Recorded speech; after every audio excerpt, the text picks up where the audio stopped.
Welcome back. You are watching The Agenda. So the city of Ekurhuleni and Gauteng provinces are speaking to members of the public about its summer safety awareness campaign. This is outlining safety practices to prevent loss of lives. As Limpopo and Mpumalanga provinces are now affected by heavy rain, emergency services in Gauteng remain on high alert should incidences such as floods, such as drownings and thunderstorms, heat waves, as well as droughts and veld fires for the remaining summer season occur. For more on this now, we bring in the Ekurhuleni emergency spokesperson, William Ntladi, and the advanced life support paramedic, Tikkie McDonald, in studio. Gentlemen, thank you so much for your time. So I was looking forward to this conversation, and I'll tell you why, because we've got a demonstration that is coming up on CPR a bit later on. But Mr. Ntladi, I want us to touch on this summer campaign, right? You say in summer you usually focus on water.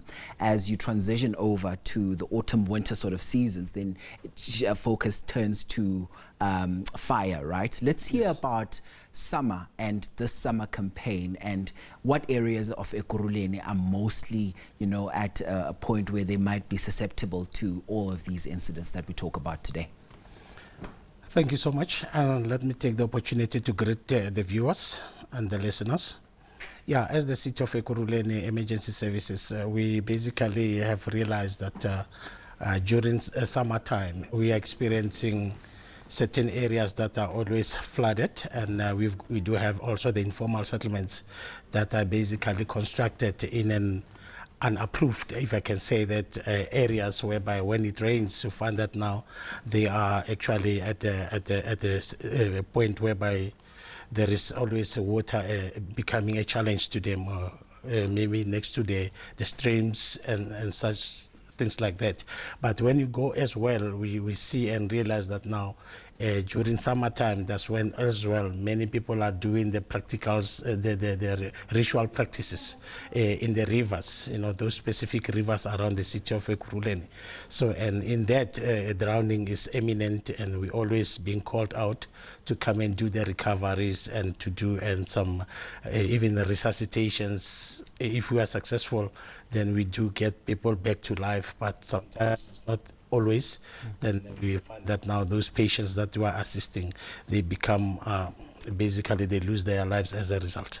And just what are the risk areas in Ekurhuleni in particular, and what should residents be aware of? If I can be specific in terms of that, we do, number one is the low-lying bridges that we do have. Around Jimiston, we do have about 3 of them. Then around Boksbeek is a known one, which is in Trichat Bridge that leads into Boksbeek Lake.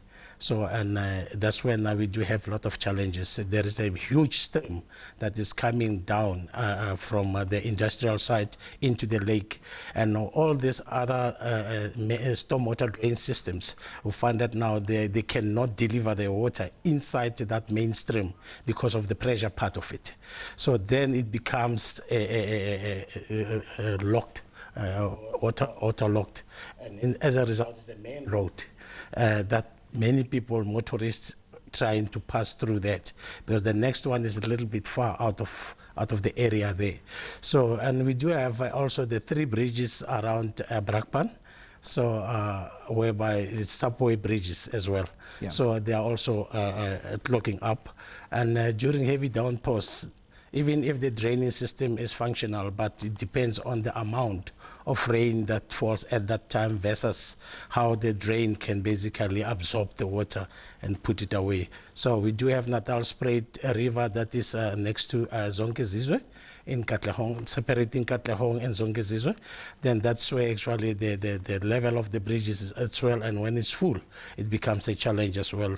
And many other informal settlements, you go to Tsakane, they are built in next to the wetlands.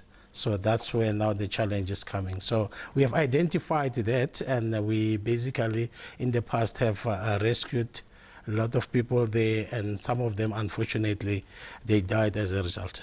Sure. Yeah. And we're seeing with the floods now in other provinces as well. So with the summer campaign, that's quite a big one for the city.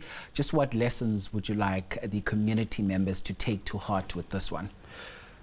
Look, we believe in one thing, that once we train and we educate the communities, we want to see the community being a resilient community.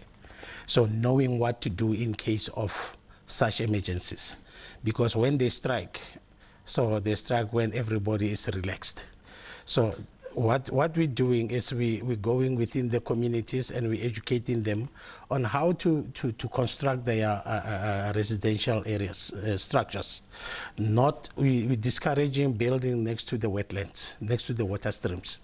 And we discourage and educate that now when the bridges are covered by flooding water, they should use alternative routes, because you will never know the current, water current, as you go in. Once it's above your ankle level, it is dangerous enough to sweep a person, and the person can be lost as a result, and it can lose life and die. So we're looking at those things, and we're targeting as well the school children. We're visiting the schools.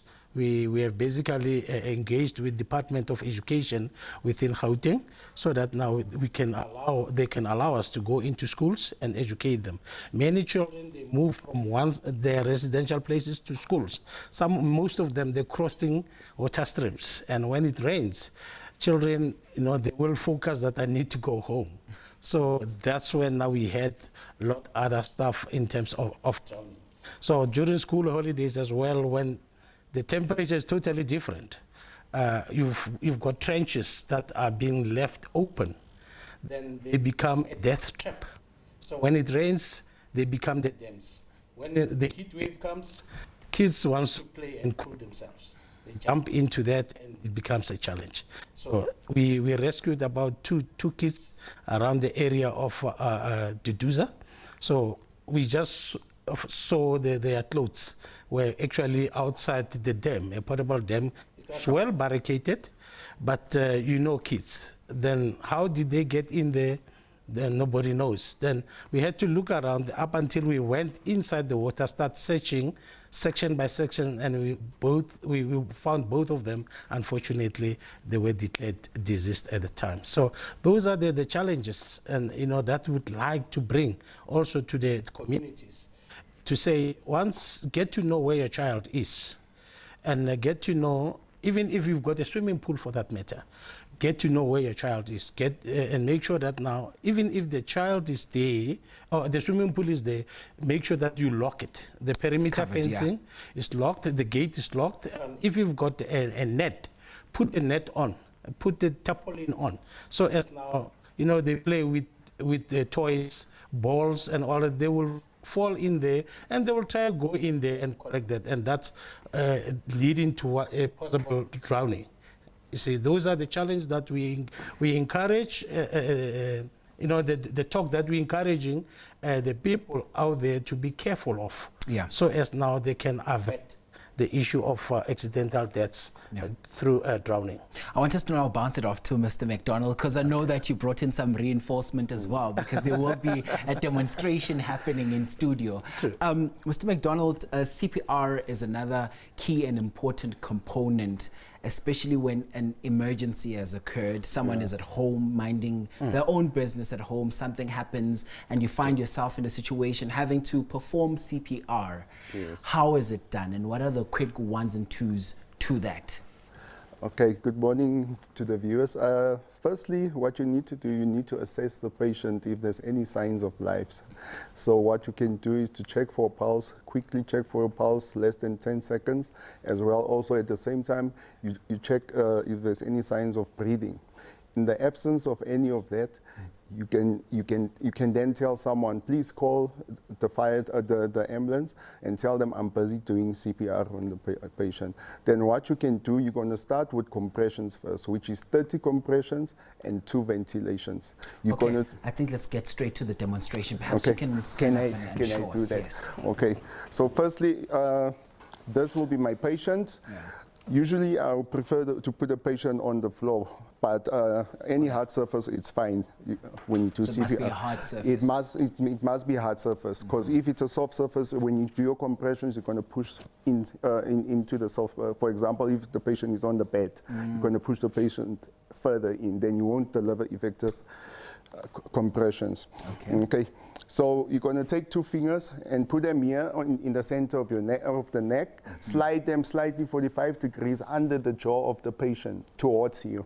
It's where you're going to feel for a pulse. It is called your carotid pulse. Yeah. Then at the same time, you're going to take one hand, put your ear next to the patient's mouth and nose, and look at the chest to see if there's any chest rise. You do this for 10 seconds. Is that to see if they're still breathing? If there's any breathing, if there's any pulse. If there's nothing, and then you start doing your compressions. How you do your compressions, you take one hand, you put it on the other, preferably any one that you are comfortable with, and then you lock them in like straight. It must be straight in, and then just so that you can see on the other side of the patient with your eyes, and then you're going to start with 30 compressions. 1, 2, 3, 4, 5, And just 6, what should the 8, intensity 9, of the 10, compressions 11, be? 12, 13, 15. It should be fast, hard. If it's an adult patient, it must be at least 4 to 5 centimeters deep. If it's a child, 3 to 4 centimeters deep, and if it's an infant, 1 to 2 centimeters deep. Okay. So when you do CPR, you never interrupt the compressions. Continue. Continue. 1, 2, 3, 4, 5, 6, 7, 8, 9, 10, 13, 14, 15, 16, 17, 18, 19, 20, 1, 2, 5, 6, 7, 8, 9, 10. Then you take your mouthpiece, you put it on the patient, punch the nose, you blow, pause a second, compressions again. 1, 2, 3, 4, 5, 6, 7, 8, 10, 11, 12, 13, 14, 15, 17, 18, 19, 20, 1, 2, 3, 4, 5, 6, 7, 8, 9, 10.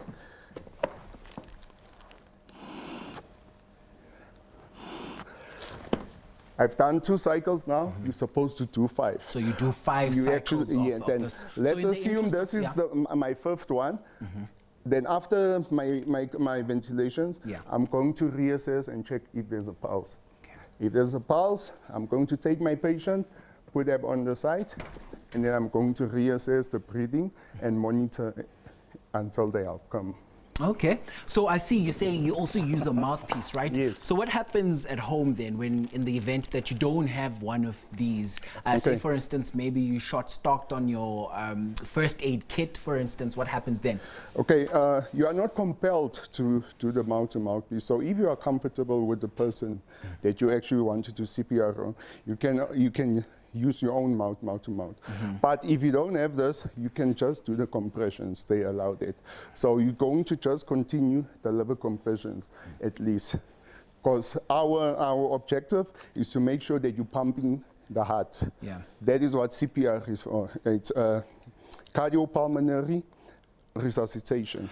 You know, interestingly, I read somewhere that when people perform a CPR, they're likely to sometimes break ribs. Is this true? Yes, there is a possibility, but however, you're still going to continue because you're not going to stop. We call it life over limb. So even if I stop... Life over? Limb. Oh, yes, okay. we choose the life over limb because now if I stop, it means this patient is going to die. If I continue, you can still get the patient back, but with fractured ribs. Okay, gentlemen, I must thank you so much. I wish we had more time on this conversation, but we get it, and we thank you so much for popping in to give us all of these important lessons on the program today. That is, of course, the Ekurhuleni emergency spokesperson, William Ntladi, and advanced life support paramedic, Tikkie McDonald in studio. Thank you so much for that, gentlemen.